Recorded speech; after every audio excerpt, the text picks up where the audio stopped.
Xylazine, le tranquillisant qui dévore la chair. Regardez votre bras. Maintenant, imaginez qu'il pourrisse. Vivant.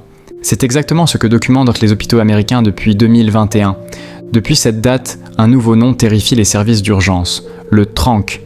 Ce n'est pas une nouvelle drogue de rue au sens classique. C'est un sédatif vétérinaire, conçu pour les chevaux et le bétail, jamais approuvé pour l'usage humain. Il s'est infiltré dans l'approvisionnement en fentanyl, souvent à l'insu même des consommateurs. La xylazine prolonge l'effet du fentanyl, mais ralentit aussi dangereusement la respiration et la circulation sanguine. Son effet le plus redouté touche la peau elle-même, des plaies qui ne cicatrisent presque jamais, même loin des points d'injection. Des quartiers entiers de Philadelphie sont aujourd'hui associés à ces blessures caractéristiques. Comme ce n'est pas un opioïde, la naloxone, l'antidote classique des overdoses, reste inefficace contre elle. Les secours peuvent inverser la partie opioïde d'une overdose et voir la personne rester inconsciente malgré tout à cause du tranq. Les autorités sanitaires américaines la qualifient aujourd'hui de plus grande menace émergente de la crise des opioïdes, de nitazène. Une seule pilule peut vous tuer cette nuit. Vous ne le saurez jamais à l'avance. En 2019, des chimistes clandestins ont ressorti une famille de molécules abandonnées depuis les années 1950. Les nitazènes avaient été développés comme analgésiques, puis jugés trop dangereux pour être commercialisés. Trop dangereux dans les années 1950 signifie aujourd'hui plus puissant que le fentanyl. Le problème, c'est leur discrétion. Les nitazènes sont apparus mélangés à de l'héroïne, à des faux comprimés d'oxycodone, parfois même dans des produits se vendus comme simples anxiolytiques. Des personnes n'ayant jamais touché à un opioïde fort se sont retrouvées en arrêt respiratoire en quelques minutes. Au Royaume-Uni, une vague de surdoses liée au nitazène a submergé plusieurs villes en 2023, forçant les services d'urgence à revoir leur protocole de naloxone à la hausse. Une seule dose de l'antidote classique ne suffit parfois plus. Le pire dans cette histoire, c'est que la plupart des victimes ignoraient totalement ce qu'elles avaient réellement pris. 3. Tianeptine. Vous l'avez peut-être déjà croisé, sans le savoir, un frigo de station-service. Aux États-Unis, on l'appelle la gas station dope, la drogue de la station-service. La tianeptine est, à l'origine, un antidépresseur prescrit dans plusieurs pays d'Europe à dose extrêmement faible et strictement encadrée. Aux États-Unis, où elle n'a jamais été approuvée comme médicament, elle se vend librement dans certaines boutiques, sous forme de compléments ou de boissons énergisantes, souvent sans réglementation claire. À très forte dose, elle agit sur les mêmes récepteurs opioïdes que la morphine. Des utilisateurs, cherchant simplement un produit légal disponible au coin de la rue, ont développé sans le savoir une dépendance aux opioïdes. Le sevrage ressemble à celui de l'héroïne. Sueur, tremblements, anxiété extrême, insomnie prolongée. Les centres antipoison américains ont vu les appels liés à la tianeptine multipliés par plus de 20 en une décennie. Rien sur l'étiquette n'indique qu'on est en train d'acheter littéralement un opioïde au comptoir d'une station-service. Cannabinoïde de synthèse. Ceci n'est pas un film de zombies. Des caméras de rue ont filmé la scène dans plusieurs grandes villes américaines, des dizaines de silhouettes debout, penchées vers l'avant, parfaitement immobiles. Les médias ont surnommé ce phénomène l'épidémie zombie.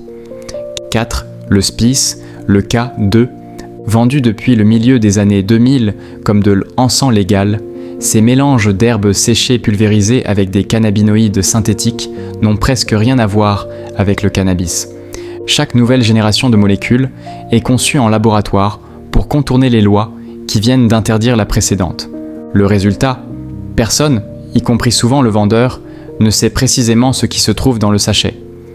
Certaines de ces molécules se lient aux récepteurs cannabinoïdes du cerveau, avec une puissance des dizaines de fois supérieure au THC naturel. Les hôpitaux rapportent des convulsions, des crises cardiaques et des épisodes psychotiques violents, y compris chez des personnes sans antécédents de santé mentale. Contrairement au cannabis, il n'existe aucune limite naturelle connue à la puissance de ces molécules. Chaque nouvelle formule peut être pire que la précédente. 5. Ibogaïne. Certains cherchent la guérison. Certains n'en reviennent pas. La racine iboga pousse dans les forêts d'Afrique centrale. Les bouitistes du Gabon l'utilisent depuis des générations, dans des rites d'initiation. À forte dose, l'ibogaïne ne provoque pas un simple trip. Les utilisateurs rapportent revivre des souvenirs entiers de leur vie, parfois depuis la petite enfance, avec un réalisme sensoriel complet. L'expérience peut durer plus de 24 heures. Mais le vrai danger se trouve ailleurs. L'ibogaïne perturbe l'activité électrique du cœur. Elle peut provoquer une arythmie potentiellement fatale, parfois plusieurs heures après le pic des effets, alors que la personne semble déjà en phase de récupération. Des cliniques utilisées comme traitement expérimental contre l'addiction aux opioïdes ont enregistré des décès inattendus de patients apparemment stables. Le cœur peut s'arrêter en silence, longtemps après que l'esprit a cru revenir. Si tu découvres ces substances pour la première fois, abonne-toi et active la cloche. Il en reste 6, chacune plus inquiétante que la précédente. 6 GHB, un verre, 10 secondes sans surveillance. C'est tout ce qu'il faut. L'acide gamma-hydroxybutyrique. Le corps humain en produit naturellement d'infimes quantités. Sous forme concentrée, la frontière entre l'euphorie recherchée et l'inconscience totale devient presque invisible. Le GHB ralentit l'activité du système nerveux central, au point de supprimer le réflexe de déglutition. Une personne inconsciente peut s'étouffer avec ses propres vomissements sans jamais se réveiller pour tousser. Incolore, presque sans goût, il efface aussi les souvenirs de ce qui s'est passé pendant qu'il était actif. C'est l'une des raisons pour lesquelles cette molécule a été détournée comme arme de soumission chimique. Mélangé à l'alcool, même en petite quantité, il peut arrêter la respiration. Contrairement à d'autres overdoses, il n'existe pas d'antidote capable d'inverser rapidement ses effets. 7,2-CB, même dose, même soirée, un seul survivant, une molécule popularisée sous le nom de Nexus dans les années 1990. D'abord étudiée en laboratoire comme outil de recherche psychiatrique avant de s'échapper vers les raves parties, ce qui rend le 2CB particulièrement redouté, ce n'est pas son intensité, c'est son imprévisibilité. La différence entre une expérience agréable et une expérience terrifiante peut tenir à des détails presque insignifiants, la fatigue, l'anxiété ou simplement la pureté du produit vendu dans la rue. Des overdoses ont été associées chez nous à une hyperthermie sévère et à des crises cardiaques chez des personnes jeunes et en bonne santé, sans facteur de risque apparent. Le marché noir ne fournit aucune notice, aucun contrôle qualité, aucune certitude sur ce qui se trouve réellement dans le comprimé. 8. Kratom à forte dose. Naturel ne veut pas dire sans danger. Le kratom provient d'un arbre d'Asie du Sud-Est, dont les feuilles sont mâchées depuis des générations par les travailleurs agricoles pour lutter contre la fatigue. À faible dose, la plante agit comme un léger stimulant. Mais à forte dose, ces alcaloïdes se lient aux mêmes récepteurs opioïdes que la morphine. Longtemps commercialisé comme complément naturel, il a été associé à un nombre croissant d'hospitalisations pour insuffisance hépatique. Le foie submergé faiblit silencieusement, souvent sans symptômes évidents, jusqu'à un stade avancé. La dépendance qui s'installe ressemble, à plusieurs égards, à celle des opioïdes classiques. L'étiquette rassure, la chimie, elle, ne fait pas de distinction. 9. Venin du crapaud du Colorado. 20 minutes. C'est tout ce qu'on vous promet. Le crapaud du désert de Sonora sécrète, par des glandes situées derrière ses yeux, un venin défensif destiné à repousser ses prédateurs. Ce venin contient une molécule extrêmement puissante appelée 5-MeO-DMT, séchée puis fumée.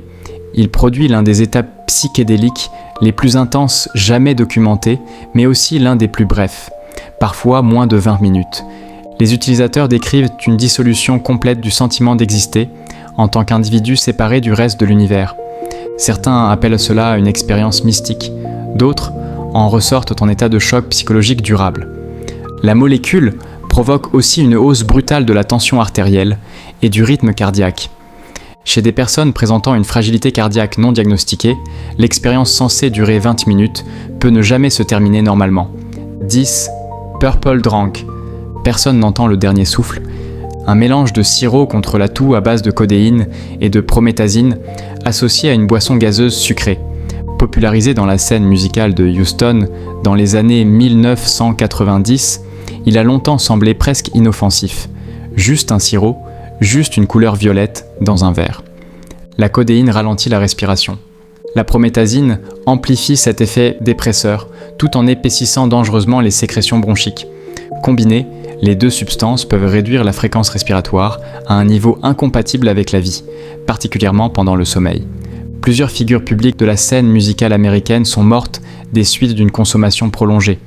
Rien dans son apparence, un verre, une paille, une couleur pop, ne laisse deviner ce qu'il est capable de faire à une respiration pendant le sommeil.